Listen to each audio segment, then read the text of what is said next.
Kembali di Apa Kabar Indonesia Pagi, pemirsa, kita lanjutkan bincang-bincang kita dengan Mas Wamen. Mas, ya. Ini Kementerian Pertanian ini sudah dilabeli sebagai kementerian yang paling kompak di Kabinet Merah Putih. Sampai ada slogannya kan, Dwi Tunggal Swasembada Pangan, Amran Sudaryono. Ini tanggapan gimana? Ya itu, ya apresiasi tentu saja kita happy lah, gembira lah ya. Tapi yang jelas gini Mbak, kalau kan orang banyak kan nggak usah menteri sama wakilnya, kadang kan bupati, wakil bupati, gubernur, wakil gubernur kan kadang suka ada, ya kan, suka ada hal-hal yang memicu ketidakharmonisan kan. Kalau aku prinsipnya gini, prinsipnya itu adalah wakil, prinsip saya wakil itu adalah anak buah komandan. Oke. Nah jadi prinsip saya begitu, jadi bagi saya Pak Menteri itu adalah pimpinan saya. Sehingga pada saat saya ditunjuk, kemudian dilantik jadi wakil menteri, hal pertama yang saya sampaikan adalah saya menghadap Pak Menteri, saya sampaikan, lapor Pak, saya adalah wakil Bapak, kesuksesan saya adalah mensukseskan Bapak. Jadi clear di situ, sehingga apapun policy Bapak, apapun keputusan Bapak, saya ikut. Jadi kita nih, jadi sifatnya, satu visi ya? Iya dong, nggak boleh. Tetap satu kepala nih. Nah, ada orang kan merasa wakil ini partnernya. Nah, aku nggak memposisikan diri sebagai partner. Saya memposisikan diri sebagai anak buah beliau. Ya mungkin dari sisi anak buah kepangkatan yang satu klik di bawah beliau lah, baru kita ada yang lain-lain. Nah, sehingga kita ngikutin semua polisi-nya Pak Menteri gitu. Sehingga sifatnya saya membantu. Kalau ini semua berhasil, kalau saya ikut disebut, saya ikut happy. Ya. Pun nggak disebut ini keberhasilan Pak Menteri, itu adalah tugas saya supaya mensukseskan beliau. Ini cara pandang saya bekerja sih sebetulnya. Oke. Nah, ini kan meskipun kita sudah, ini beras apa nih? Ini beras bulog, beras komersil ini. Tapi ini masuk premium. Premium, ini ya. Yang beras premium. Ya, ini premium beras kan. Setelah tadi sudah dikeringkan, kemudian digiling, dan disortir lagi begitu. Betul. Akhirnya ini yang beras premium. Beras patahnya itu 5%, jadi beras premium. Nah, beras patahannya itu nanti masuknya kualitasnya berarti? Nanti kan begitu disortir ada beras patah. Ya. Kalau beras patahnya 5% berarti premium. Kalau beras patahnya di atas 5%, katakanlah 15%, beras medium. Nah, kalau ada sisa beras patahannya itu kan bisa dipakai untuk pakan ternak, betul. untuk jadiin tepung beras. Betul. Jadi beras itu nggak ada yang kebuang. Terbuang. Dari jeraminya, jadi sekamnya sampai berasnya nggak ada yang kebuang. Oke, pantas ya. Ini sangat diapresiasi sekali sama Presiden Prabowo Subianto. Nah ini contoh beberapa stok kita ya. Kalau di tempat lain hampir semua gudang bulog tuh udah sampai ini kan tadi truknya juga di luar masih banyak. Mungkin kalau truknya masuk semua saya yakin ini juga sampai keluar mungkin ya ininya susunan berasnya ya. Ini beras yang cadangan pangan nasional kita. Cadangan beras nasional kita disimpan di Bulog. Jadi kita udah lihat datanya dari tahun 67 kalau nggak salah ya sampai dengan sekarang 2025. Beras yang disimpan oleh Bulog tertinggi sepanjang sejarah itu tahun ini. 3,7 juta beras disimpan di gudang yang dikelola oleh Bulog. Nah, ranking 2-nya itu kira-kira 3 juta ton.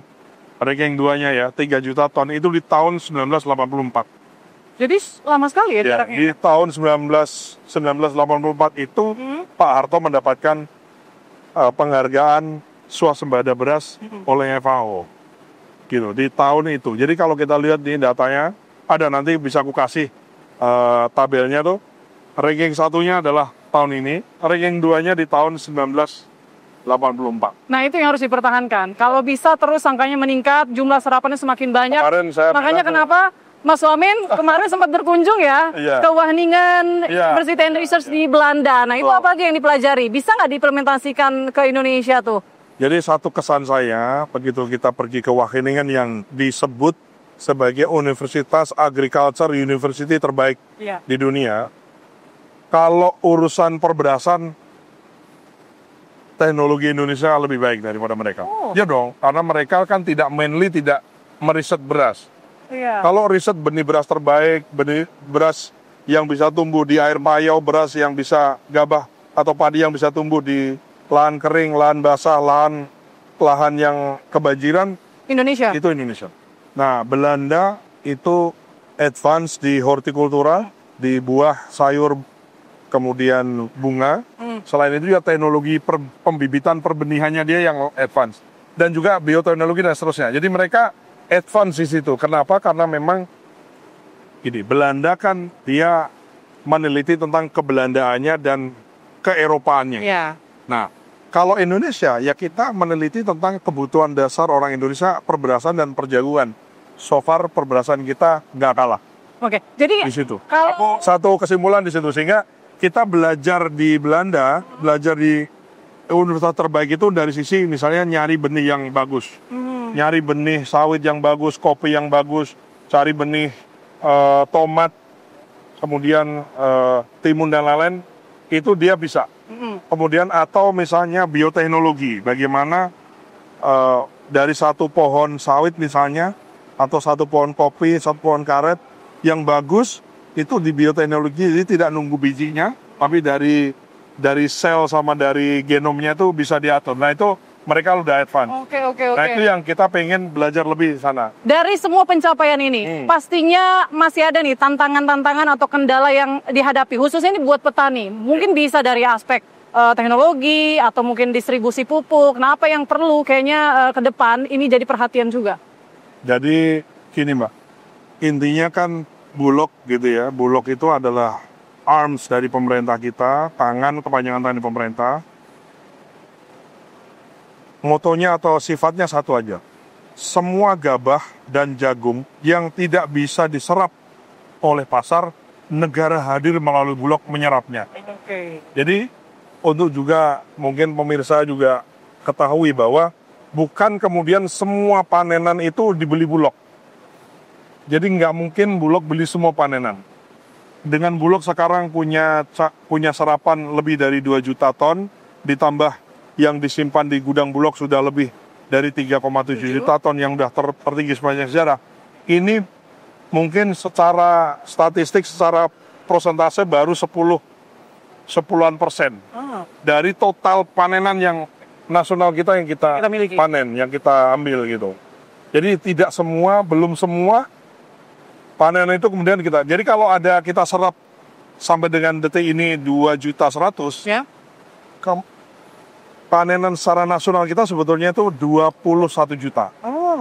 Nah, kemana yang sisanya 90% itu diserap pasar. Ya terdistribusi di rumah makan, di warteg, di rumah tangga, di perdagangan, di supermarket, di perdagangan. Jadi beredar ke pasar-pasar gitu. Jadi Bulog ini jangan sampai jadi salah. Ya kan, kadang kan orang kan dipikirnya jumlah panenan kita ya 2 juta itu salah. 2 Betul, juta itu hanya 10%. Dari 90%-nya, 20 juta lainnya itu beredar di pasaran. Di pasar. Oke, kita jadi makin optimis nih. Makin optimistis ya, bahwa nantinya asa cita dari Presiden Prabowo Subianto ini bisa terwujud. Karena sekarang saja kita sudah mencetak rekor atau sejarah baru nih. Iya. Hasil atau serapan padi tertinggi. Iya, serapan di tahun 2025. Sepanjang sejarah di tahun ini 2025. Oke, kita harapkan ya, semoga Bulog ini masih terus menjadi garda terdepan ya, dalam memastikan ketersediaan pangan di seluruh penjuru. Terima kasih banyak atas waktunya. Mas terima kasih. Saya juga mau berpesan nih, ada pemirsa ya. Jadi kalau ada 1-2 mungkin petani Mbak, kan nggak semua mungkin terjangkau sama Bulog.